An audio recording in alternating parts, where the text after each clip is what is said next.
দক্ষিণ গাজার হাসপাতালে বোমা হামলা চালালো ইসরায়েল। সোমবার দুপুরে দক্ষিণ গাজার খান ইউনিসের অন্তর্গত নাসের হাসপাতালে ইসরায়েলি সেনার ওই হামলায় এখনো পর্যন্ত অন্তত 15 জনের মৃত্যুর খবর পাওয়া গিয়েছে। নিহতদের মধ্যে 4 সাংবাদিকও রয়েছেন। সংবাদ মাধ্যমের একটি প্রতিবেদন সূত্রে জানা গিয়েছে, ভারতীয় সময় অনুযায়ী সোমবার দুপুর 1টা নাগাদ নাসের হাসপাতালে বোমা হামলা চালায় ইসরায়েল। ওই ঘটনায় 4 সাংবাদিক সহ অন্তত 15 জনের মৃত্যু হয়েছে। আল জাজিরা সূত্রে খবর, নিহত 4 সাংবাদিকের নাম হোসাম আল মাসরি, মোহাম্মদ সালামা, মারিয়াম আবু দাকা এবং মোয়াজ আবু তাহা। ফলে এই নিয়ে গত 2 বছরে সব মিলিয়ে গাজায় 244 জন সাংবাদিকের মৃত্যু হল। সূত্রের খবর, সোমবার দুপুরে প্রথমে নাসের হাসপাতালের ছাদে বোমা ফেলে ইসরায়েল। সেই সময় ছাদে এক সাংবাদিক ছিলেন।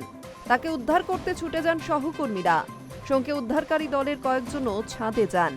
সেই সময় ফের একই জায়গায় বোমা হামলা চালায় ইসরায়েল। ঘটনাস্থলেই মৃত্যু হয় 4 সাংবাদিক সহ অনেকেরই। গত মে মাস থেকে গাজার ত্রাণ শিবির ও হাসপাতালগুলিতে ধারাবাহিক হামলা চালাচ্ছে ইসরায়েলি সেনা। তাতে এখনো পর্যন্ত 1300-রও বেশি মানুষ প্রাণ হারিয়েছেন বলে অভিযোগ। চলতি মাসের শুরু থেকে গাজা দখলের জন্য আরও বদ্ধপরিকর হয়েছেন ইসরায়েলের প্রধানমন্ত্রী বেঞ্জামিন নেতানিয়াহু।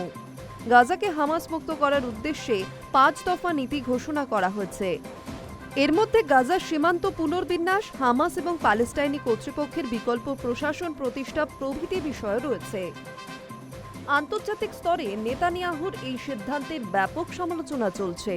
কারণ এমনিতেই 2023 সালের 7ই অক্টোবর গাজায় ইসরায়েলি সেনার হামলা শুরুর পর থেকে এখনো পর্যন্ত গাজায় মৃত্যু হয়েছে 61,000-এরও বেশি মানুষের।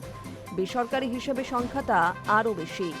সপ্তাহখানেক আগে ইসরায়েলের হামলায় মৃত্যু হয় প্যালেস্টাইনি সাংবাদিক আনাস আল শরীফ ও 4 সহকর্মীর।